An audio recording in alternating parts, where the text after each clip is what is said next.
집터에 대해서 거론해 드리겠습니다. 손님을 상담하다 보니까 여러분들이 오고 가시는데 그중에 그 집에 들어가서 갑자기 몸이 아프다, 그 집에 들어가서 뭔가 조금 하는 일에 우환이 있다, 그 집에 들어가서 아이가 공부에 집중을 하지 못한다. 지금 이렇게 손님들 좀 접수가 되고 있어서 여기에 대해서 설명해 드릴게요. 자, 집터가 들어가서 그런 경우가 있다면 첫째 의심할 거 수맥입니다. 왜 그러냐면 우리나라나 외국이나 이래 보면 물 위에서 이렇게 집을 지어 놓고 이렇게 사시는 저쪽 필리핀 저쪽이 좀 그렇죠 보면. 그런데 사람은 땅을 디디고 살아야 되는 거지 물을 디디고 이 사람은 살 수가 없어요. 수맥을 하고 있는 거 우리가 옛날에 배산 임수라 하셨어요. 뒤에는 산이고 앞에는 바다다. 가장 좋은 우리가 배산 임수 자청용 우백호 요게 명당터전의 기본입니다. 그런데 명당터전이 그렇게 많지는 않아요. 실질적으로요. 거의 우리는 보면 모르겠다 한 20% 30% 정도 명당이 있을란가? 나머지는 별로 명당이 없다라고 보시는 거거든요. 그러면 거기에서 수맥에 있는 수맥이 흐르는 곳에 내가 들어갔다. 우리도 손님들 점사를 보면 그렇게 얘기합니다. 터전 주소를 봐주면서 이 터가 좋지는 않습니다. 1순위 이사하세요. 2순위 어쩔 수 없으면 부적을 적습니다. 그런데 권하는 건 1순위 이사하는 걸 권합니다. 라고 저도 얘기를 합니다. 그런데 그래도 어떤 방법들의 해결책은 또 없을까라고 보셔야 됩니다. 우리가 수맥이 있는 자리를 들어가면 내가 만약에 어디를 다녀와서도 예기치 않게 좀 안 좋은 기운을 갖고 들어오고 또 부부간에도 뭔가가 자꾸 부딪히고 소리가 난다 이렇게 표현을 하거든요. 요즘 아파트 같은 경우나 빌라 같은 경우 이래 보면 수맥, 자 첫째 볼 수 있는 게 뭐냐면 강 앞에 뷰가 좋다 이래서 이렇게 강을 이렇게 두고 좀 아파트를 구하시거든요. 근데 문제는 이렇게 구하시는 분들이 보면 배산 임수가 아니고 그냥 임수밖에 없어요. 뒤에 산이 없거든요. 이게 그러니까 결과적으로 이 물이 흐르는 자리는 재물이 흐른다라고 보셔야 될 거 아닌가요? 재물이 흐른다. 그래서 이거 새어나간다. 이렇게 표현하거든요. 그런데 여기에서 이사라는 것이 아니라 요럴 때 할 수 있는 방책은 하나.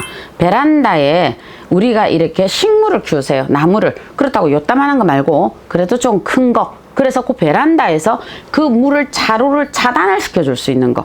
그래야 요 나무가 들었으면 요 물 기운을 일단 막았습니다. 그러면 수맥을 좀 잡아주는 역할을 하게 돼 있다 이래 보거든요. 요거는 우리가 풍수 인테리어상 할 때 잠시 요렇게 거론되는 부분들이에요. 근데 집터에서 우리가 요런 작용을 하게 돼 있을 때 나는 요런 부분이 좀 찜찜하다. 수맥을 테스트하는 거 일반인들이 하셔도 그게 정확하지는 않거든요. 본인들이 갖고 와서 뭐 추를 가지고 해도. 그러니까 그렇게 하기보다는 요런 자리, 물이 돌아가는 자리도 있어요. 집을 이렇게 집을 지었는데 집이 있는데 내가 요 자리가 물이 흐르면서 내려가는 돌아가는 자리가 있어요. 그러면 요런 자리가 있고 바람이 돌아서 우리 집을 때리는 집이 있어요. 이게 아파트가 되었든 주택이 되었든 보시면요. 그런데 만약에 앞에 강이 흐르고 여기가 아파트가 되어 있어요. 그러면 아파트가 되어 있으면 강이 흐르는 여기에서는 강가에 이 바람 기운이 겨울이 되면 거의 기곡성 소리 좀 비슷하게 나거든요. 윙 돌아치거든요. 그러면 이 바람이 돌아쳐서 이 아파트를 때린다는 거예요. 그러면 나는 어떻게 돼? 그대로 탁 맞는 거거든요. 그래서 여기에 들어가면 파산이 난다. 부부가 이혼을 한다. 아이가 학업을 놓는다. 아니면 우리가 갑자기 부인이 우울증이 심하게 오신다. 이렇게 오는 거거든요. 그래서 이거는 본인들이 이사를 가실 때 정말 신중하게 생각을 해보셨으면 좋겠다. 이래 보시는 거고요. 또 개인적으로 보는 거는 만약에 우리가 수맥의 기운이 이렇게 강한 집에 있을 때 수맥의 기운을 내려갈 때 여러 방법들이 많이 있더라고요. 만약에 이제 그림 같은 거를 본다라고 하면, 좀 뭐라 해야 되나, 밝은 거를 이미지를 주는 이런 그림들이 좋겠죠. 우리가 거실 같은 경우에는 어떤 풍경화를 놓아도 밝은 이미지를 많이 놓거든요. 우리가 인물화를 놓기보다는 풍경화를 놓잖아요. 예, 그거는 뭐냐면 인물화는 거실에 거는 거 아니에요. 집에도 가급적이면 저는 걸지 말라는 거거든요.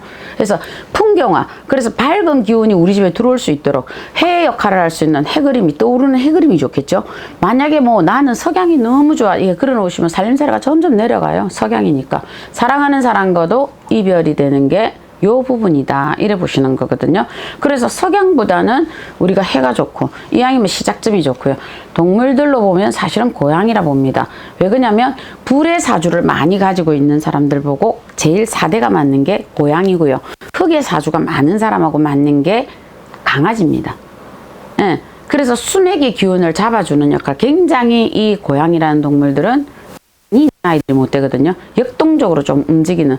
그래서 양의 기운을 가지고 있다. 이래 보시는 것도 맞다 보거든요. 그래서 강아지보다는 고양이. 그 양이면은 저기 사시지 마시고 길냥이도 많습니다. 그렇다고 또 수맥에 이사하셔서 나중에 필요 없다고 갖다 버리시지 마시고 잘 키우시는 게 어떨까 그러시거든요. 그래서 집터의 부분은 인간이 충분히 잡아는가요? 그러나 어떤 사람은 여기 가서 좋은 일이 있더라. 예, 그 사람의 사주는 보면 아마 불의 기운이 많았겠지요.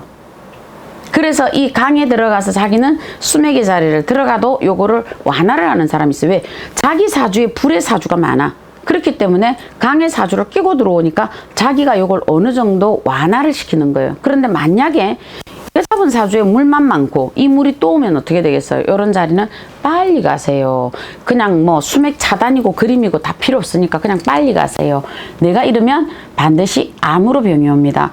우리가 심장암은 없습니다. 그거는 뭐냐 하면 열이 나잖아요. 그죠? 따끈따끈 늘 움직이는데, 근데 우리가 위암도 있고 대장암도 있고 암이 걸린다라는 거는 몸의 일부분 오장이 차다라고 얘기하시는 거예요. 그러니까 뭐 간, 심장, 신장, 폐장, 대장, 이게 오장이지 아마? 네, 제가 알기로는. 그러면 요 5 기능들은 뭐냐 하면 찬 기운이 흐르기 때문에 거기에서 머물러서 얘들이 암 덩어리가 되는 거거든요. 그래서 이렇게 수맥이 흐르는 자리에 가면 찬 기운을 그대로 받으시는 분들이기 때문에 저는 요거를 조금 안의하셨으면 좋겠고, 요렇게 찬 기운이 우리가 수맥이 흐르는 자리에 들어가면 노인 기주마마님들은 풍이나 뇌졸중이 들어올 확률이 조금 높다 이래 보시는 겁니다. 그래서 자리의 집터 같은 경우에는 이 방향을 때리는 곳에는 앉지 마세요. 우리가 그거는 안 맞다 하거든요. 뭐 어떤 사람은 집이 이렇게 앉았으니까 뭐 대문을 또 올리면 되지 이런 사람도 있거든요. 그럼 바람이 불어서 담벼락 치고 나가는데 치고 나가는 거예요. 그러니까 재물이 간다. 뭔가 일이 터덕거린다. 뭔가 부부가 시끄럽다. 남편에게 문제가 생긴다. 부인에게 문제가 생긴다. 이럴 때는 한 번쯤 돌아보셔야 되는 터전이 이런 집터. 그래서 전원주택도 잘 잡아서 들어가시면 그 주택지에 들어가서 오히려 재물이 일어납니다. 그런데 전원주택을 할 때 거의 모든 분들이 정말 이렇게 지으시거든요. 배산 임수를 지어서 들어가세요. 그래서 이분들이 산 좋고 물 좋고 좌측용 우백호. 그런데 여기에서 한 가지를 못 하신 게 뭘 하셨느냐, 이 바람이 불어서 때리는 거를 계산을 못 하셨어요. 그러다 보니까 바람이 자꾸 때리니까 어떻게 돼요? 이렇게 때리다 보니까 여기에서 예기치 않게 내가 가장 약한 부분을 두들겨 맞는 거예요.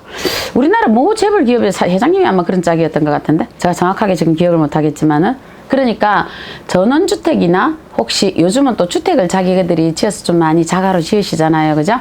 그렇게 하실 때 지나친 배산임수 조금 삼가하시고요. 수맥이 흐르는 자리, 요런 자리는 어떤 자리냐, 앞전에 요 자리가 미나리 밭이었다, 아니면 논에 물대던 곳이었다, 아니면 우리가 묘자리였다.